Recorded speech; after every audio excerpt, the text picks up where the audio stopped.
keď dnes niekomu poviem, že ma v nedeľu vyobliekali do tesiliek, do bielej košele a dali mi topánky a ja som sa nesmel ničoho dotknúť. Ja som nemohol kopnúť ani do lopty. Jedinú zábavu, ktorú som mal, tak to bolo možnosť ísť na futbalový zápas a pozrieť dospelých, a ktoré hrali práve vtedy doma, tí dedinčania.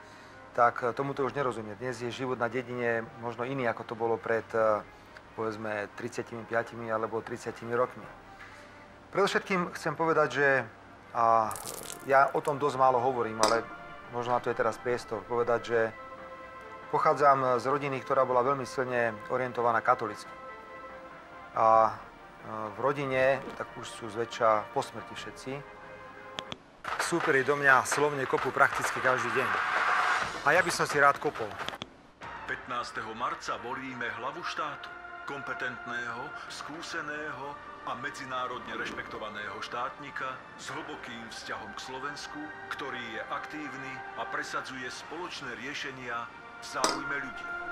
Slovensko potrebuje spoluprácu, politický kľud, zmier sociálnych partnerov a dobré meno v zahraničí. Som pripravený. Pripravený pre ľudí. Robert Fico, kandidát na prezidenta. Chuck Norris. Nebol Fica.